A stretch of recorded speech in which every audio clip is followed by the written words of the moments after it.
Hello friends, welcome to our channel 14x creation. आज हम Chinese drama delicious romance के third episode का explanation करेंगे।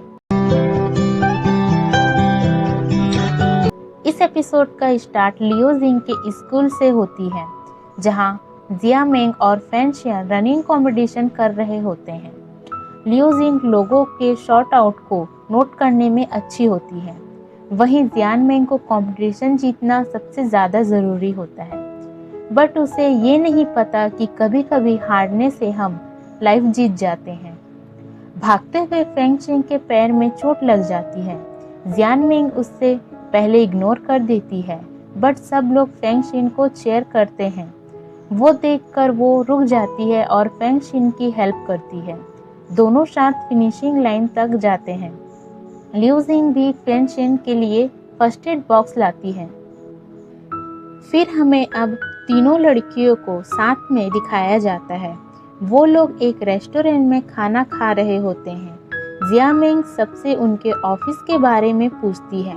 फेंग शिन अपने काम के फर्स्ट डे के एक्सपीरियंस उन्हें सुनाती है कि कैसे फर्स्ट डे ही उसे गुस्से का सामना करना पड़ा था, और उसके टीम लीडर उसे कहती है कि उसे इस इंडस्ट्री के बारे में कुछ पता तो होना चाहिए और उसने 5 साल ब्रेक लिया है। उसे अपने काम के बारे में अपने आप से पूछना चाहिए। जिया मेंग फेंग शिन से कहती है कि अब उसे अपनी मिस्टेक से सीखना चाहिए। फेंग शिन लियो जिन से उसकी जॉब हंट के बारे में पूछती है। लियो जिंग एक कंपनी में इंटरव्यू के लिए जाती है, बट कंपनी उसे जॉब एक्सपीरियंस और उसकी क्वालिफिकेशन और उनकी कंपनी को सॉफ्टवेयर इंजीनियर चाहिए, ना कि कोई आईटी डिपार्टमेंट से, ऐसा कहती है। फेंग शिन कहती है आजकल टेक्नोलॉजी बहुत एडवांस है और उसे कुछ नहीं समझ आता।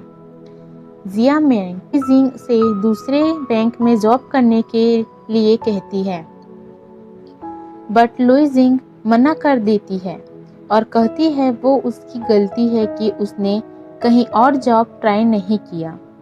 जिया मेंग लुई जिंग को समझाने के लिए कहती है कि man should not be wrong in business और women should not marry the wrong person.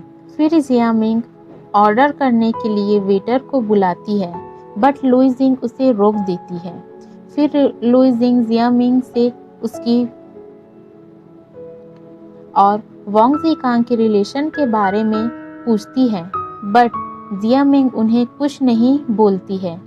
Next हमें अब जिया मेंग को वांग जिकांग के साथ दिखाया जाता है। वो लोग अपने लिए घर ले रहे होते हैं। तभी वांग जिकांग को ऑफिस से कॉल आता है। वो कॉल पर कहता है कि उसने पेपर जिया मेंग को सेंड कर दिया है और वो जिया मेंग को कॉल कर ले। फिर जिया मेंग को ऑफिस कॉल आता है। जिया मेंग फोन पर बिजी हो जाती है। फिर उनके साथ वाले आदमी जो उन्हें घर दिखा रहा होता है, वो उनसे कहता है कि वे उनके पास उनके लिए एक और घर है, बट उनका प्राइस हाई है। वो लोग एक अपार्टमेंट में जाते हैं। जिया मेंग को वो अपार्टमेंट पसंद आता है, बट वांग जिकांग वहां से चला जाता है। जिया मेंग अपार्टमेंट का मॉडल फेंग शिन और लुई जिंग को दिखाती है। फेंग शिन और लुई जिंग जिया मेंग को कहते हैं कि उसे वांग जिकांग की प्राइड को हर्ट नहीं करना चाहिए। हमें अब फेंग शिन को उसके ऑफिस में दिखाया जाता है। वो उसके सीनियर से प्रोजेक्ट में पार्टिसिपेट करने के लिए पूछती है। वो उसकी टीम लीडर से कहती है कि वो उसकी हेल्प करे। टीम लीडर उसे एक लिस्ट देती है और उन्हें लोगों को कॉल करने को कहती है। जिया मेंग अपने ऑफिस में एक वीडियो रिकॉर्ड कर रही होती है। तभी वहां वांग जिकांग आ जाता है। जिया मेंग वो वीडियो उससे छुपा लेती है। वांग जिकांग से पूछती है कि अभी कुछ दिनों में ही उसका बर्थडे है, उसके लिए उसका क्या प्लान है। बट वांग जिकांग उसे कहता है कि ऑफिस में प्राइवेट मैटर की बात नहीं करो, और अगर कुछ काम ना हो तो वो जा रहा है। जिया मेंग को उसकी बात पर गुस्सा आ जाता है। नेक्स्ट हमें अब मीटिंग दिखाई जाती है। जिसमें वांग जी कांग की तारीफ होती है। फिर हमें अब जिया मिंग और वांग जी कांग को एक साथ ऑफिस में दिखाया जाता है। उनके बॉस मिस्टर हु उनसे कहते हैं उनके रिलेशनशिप उनके काम पर नेगेटिव इन्फ्लुएंस कर रही है और उनमें से किसी एक को दूसरी डिपार्टमेंट में जाना होगा। बट वांग जी कांग उनसे कहता है कि वो टेंशन ना ले क्योंकि उनका ब्रेकअप हो गया है। मिस्टर वू उन्हें वापस जाने को कहता है और वांग जी कांग वहाँ से चला जाता है। फिर हमें अब फेंग शिन को दिखाया जाता है जो कार में फ़ोन पर किसी से बात कर रही होती है। वो मिस्टर वांग को कहती है कि वो इम्प्रूव करेगी। टैक्सी ड्राइवर उसे पूछता है क्या वो एस्कॉर्ट गर्ल है, बट फेंग शिन उसे कहती है कि वो एक एस्कॉर्ट गर्ल नहीं है। टैक्सी ड्राइवर फेंग शिन से बात कर रहा होता है तो उसका रोड पर ध्यान नहीं होता, जिसकी वजह से वो किसी को हिट कर देता है। बट टैक्सी ड्राइवर अपनी गलती नहीं मानता और उस लड़के से पैसा पूछता है। फेंग शिन कार से बाहर आती है और पुलिस को कॉल कर ड्राइवर की कंप्लेंट करेगी कहती है। बट ड्राइवर फेंग शिन के बारे में बुरा बोलता है। वो सुनकर फेंग शिन को गुस्सा आ जाता है, बट वो लड़का ड्राइवर को पैसे देकर जाने को कहता है और फेंग शिन उस लड़के के सामान उठाने में उसकी मदद करती है। फेंग शिन को ऐसा लगता है कि उसने उस लड़के को कहीं देखा है। वो लड़के से पूछती है कि क्या वह कहीं मिले हैं। लड़का कहता है तुम्हें अब याद आया। फेंग शिन को बेकरी का ओनर याद आता है। फेंग शिन और वो लड़का उसकी बेकरी में साथ जाते हैं। फेंग शिन उसे कहती है कि उसे ड्राइवर को पैसा नहीं देना चाहिए था। वो लड़का कहता है उसने पैसा इसीलिए दिया क्योंकि ड्राइवर को फेंग शिन का घर पता लग गया था। फिर वे फेंग शिन को ब्रेड देता है।